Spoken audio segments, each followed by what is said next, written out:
Tem derby no final de semana, tem uma gestão física que precisa ser feita, tem muitos desfalques importantes, né? Gustavo Henrique na defesa, Angileri na lateral, Memphis no ataque ou na meia articulação, né? Porque ele pode fazer essa função também. Não tem Garro, não tem Coronado, não tem Hugo Souza. Realmente são desfalques significativos. Alguns jogadores preservados para o final de semana, por conta de traumas no final de semana diante do Vasco da Gama, caso do Memphis e do Coronado, e outros que não voltarão, né? Que é o caso, são os casos, né, de Rodrigo Garro e Hugo Souza, por exemplo. Né? O Angileri pode ser que volte, o Gustavo Henrique da mesma forma. Então a gente vai ter que aguardar durante a semana para saber como fica essa situação. Agora, e contra o América de Cali? Que é um jogo extremamente importante quando a gente fala da vida do Corinthians na Sul-Americana. Perdeu o primeiro jogo contra o Huracan em casa, algo que não estava nos planos. E agora vai ter que buscar ponto fora. Diante do América de Cali, que é o líder do grupo, que venceu o primeiro jogo diante do Racing do Uruguai, que é o segundo colocado no Campeonato Colombiano, e que tá numa campanha interessante, né? E que tem o gordito Juan Quinteiro, que foi carrasco do Corinthians pelo Racing da Argentina na Sul-Americana do ano passado. Ele é o engante, ele é o meia armador, que chega muito bem no ataque, né, nessa equipe do América de Cali.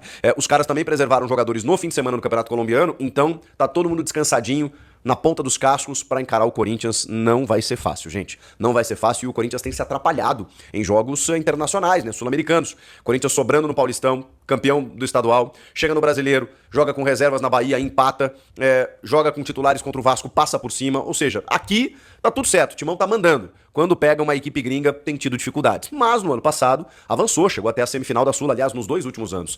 Chegou até a semifinal de Copa do Brasil também. Então, assim, é uma equipe copeira, né? Só que nessa fase de grupos da Sula, já caiu na Libertadores, veio pra Sula e tá se complicando. Então, precisa arrancar um resultado positivo e, como eu disse e repito, não vai ser simples sair com uma vitória de lá. Vamos lá. Cara, não vai ser fácil escalar essa equipe, tá? Eu tenho uma projeção aqui, e aí vocês podem me ajudar, inclusive, e já quero a opinião de vocês nos comentários aqui, para saber que time o Ramon deve escalar. Tem algumas situações em que não há dúvida, né? Matheus Donelli, na ausência do Hugo Souza, Mateuzinho e Matheus Bidu. Ou, já que o Angileri não tá jogando, vocês acham que ele preserva o Bidu e coloca o Hugo aqui? Acho arriscado. Então, na verdade aqui, eu vou colocar o time que eu colocaria se tivesse, por exemplo, o time em totais condições. Do tipo assim, você vai escalar o que tem de melhor? Então beleza. Então eu vou colocar esse time aqui em campo. Mateuzinho, Matheus Bidu, Ranielli, Carrilho, Breno Bidon, e aí vai ficar essa vaga aqui, que a gente já fala a respeito, né? Que é esse meio articulador na ponta do losango, se o Ramon mantiver a mesma escalação, a mesma formação tática, aquela coisa toda. Com o Romero e Yuri Alberto no ataque, tá? Essa seria uma escalação, assim, dita ideal e com tudo que tá à disposição, e com todos os desfalques. Não tem muito como fugir disso. Meio de campo, vou repetir. Ranielli, os 3 aqui, né? Ranielli, Carrilho e Bidon. Essa aqui é uma incógnita, com Romero e Yuri Alberto no ataque. Tá, mas e aí, como é que fica o banco de reservas? Bom, a gente chega lá, né? Porque vamos tentar montar o time titular primeiro. E eu acho que aqui não tem muita dúvida, tá? Ele pode inventar um Hugo no lugar do Bidu. Na defesa aqui, André Ramalho e Félix Torres. Tem muito como fugir disso. Ah, vai dar uma chance pro Kaká? O João Pedro Tchoca? Entendeu? Então, assim, indo com o que tem de melhor. Torres, Ramalho, Mateuzinho, Matheus Bidu, Ranielli, Carrilho, Bidon, Yuri e Romero. Esse 10 aqui, eu imagino que seja o Thales Magno, que já fez essa função, jogando por dentro. E, na verdade, ele pode ser um 4-3-3 também, né? Ele pode ter esses 3 aqui, com o Bidon e o Carrilho chegando em linha para armar o time, o Bidon até um pouco mais móvel, e aí você ter o Thales para fazer esse lado esquerdo, com o Romero mais centralizado, o Yuri mais centralizado e o Romero mais à direita. Dá para fazer assim, né? E esse sistema fica meio móvel. O Thales pode cair por dentro, como o Memphis faz. Pode cair pelo lado esquerdo, você tem o Bidon mais livre por aqui, o Carrilho da mesma maneira, né? Então você tem essas possibilidades, tá? Deixa eu só lembrar aqui a situação do Martínez, né? O Martínez está à disposição. Só não sei em que condições físicas, né, o Martínez. Então o Martínez também pode acabar entrando nesse time, tá?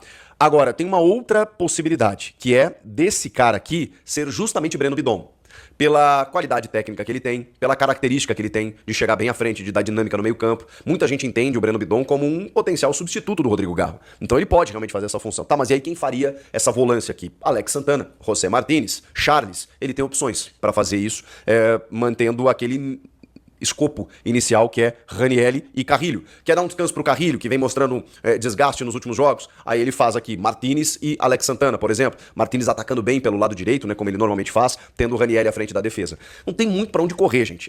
Alguns jogadores ficarão mais desgastados. Então essa gestão física você faz meio que na emergência. Tipo assim, quem é que tá bem?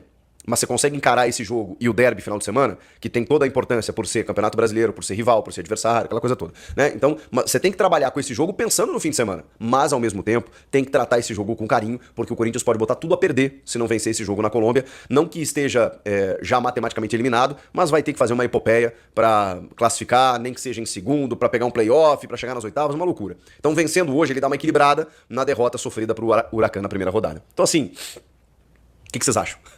Eu acho que é mais ou menos isso, né? Ranieri, Carrilho, Bidon, Thales Magno, Yuri e Romero. Esse seria o meu time, mas tem muitas variações que ele pode fazer aqui. Para segundo tempo, aí é aquela coisa. Quem não entrar ali entre os volantes, por exemplo, se não jogar o Alex Santana, provavelmente ele vai entrar. Mesma coisa o José Martínez, tem o Maicon, que tá entrando constantemente, né? Tá reconquistando aí uma posição para ser pelo menos uma opção. O próprio Charles. Tem o jovem Dieguinho, que eu acho que esse tá no final da fila, né? Que veio do Sub-20. Pelo menos compôs ali a delegação para viajar, né? Ter o primeiro contato ali com o jogo internacional, aquela coisa toda. No ataque, ele tem o Héctor Hernandes, que inclusive marcou gol recentemente, né?